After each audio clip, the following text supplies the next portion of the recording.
മുഖ്യമന്ത്രി VD. സതീശനെതിരെ NSS. Hindu Aikyavedi നേതാക്കൾക്ക് ഓഫീസിൽ വെച്ച് കൂടിക്കാഴ്ചയ്ക്ക് അനുമതി നൽകിയ മുഖ്യമന്ത്രി വി.ഡി. സതീശന്റെ നടപടിയെ ചൊല്ലിയുള്ള രാഷ്ട്രീയ വിവാദം മുറുകുന്നു.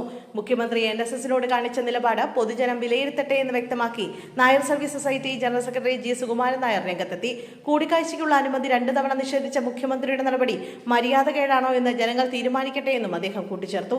നേരത്തെ ജൂൺ 20-നാണ് മുഖ്യമന്ത്രി തങ്ങൾക്ക് കൂടിക്കാഴ്ചയ്ക്കുള്ള അനുമതി നിഷേധിച്ചതായി സുകുമാരൻ നായർ വെളിപ്പെടുത്തിയത്. ഇതിന് പിന്നാലെ കഴിഞ്ഞ വെള്ളിയാഴ്ച മുഖ്യമന്ത്രി തന്റെ ഓഫീസിൽ വെച്ച് ഹിന്ദു ഐക്യവേദി നേതാക്കളെ കാണുകയും നിവേദനം സ്വീകരിക്കുകയും ചെയ്തതാണ് NSSനെ ചൊടിപ്പിച്ചത്. ഹിന്ദു ഐക്യവേദി ഈ കൂടിക്കാഴ്ചയുടെ ചിത്രങ്ങൾ സോഷ്യൽ മീഡിയയിൽ പങ്കുവച്ചിരുന്നു. മുഖ്യമന്ത്രിയെ കാണാൻ തങ്ങൾക്ക് ഇനി താല്പര്യമില്ലെന്ന് G. സുകുമാരൻ നായർ വ്യക്തമാക്കി. അദ്ദേഹം മറ്റുള്ളവർക്ക് കൂടിക്കാഴ്ചയ്ക്ക് അവസരം നൽകുന്നുണ്ട്. എനിക്ക് ഇപ്പോൾ അതിൽ ഒരു കാര്യവുമില്ല.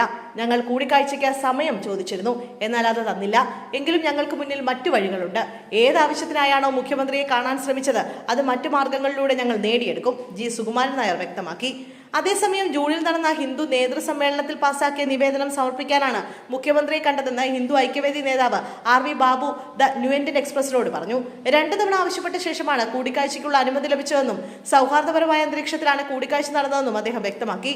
മുമ്പ് പിണറായി വിജയൻ മുഖ്യമന്ത്രിയായിരുന്നപ്പോൾ 2016-ലും ഹിന്ദു ഐക്യവേദി നേതാക്കൾ അദ്ദേഹത്തെ കണ്ടിരുന്നുവെന്നും അന്ന് വിമർശിച്ചവർ എന്തുകൊണ്ട് മിണ്ടിയില്ലെന്നും ബാബു സോഷ്യൽ മീഡിയയിലൂടെ ചോദിച്ചു. മുമ്പ് RSS നേതാവ് ഗോൾവാക്കറുടെ ചിത്രത്തിന് മുന്നിൽ വി.ഡി. സതീശൻ നിലവിളക്ക് കൊളുത്തുന്ന ചിത്രം പുറത്തുവിട്ടത് R.V. ബാബു ആയിരുന്നു.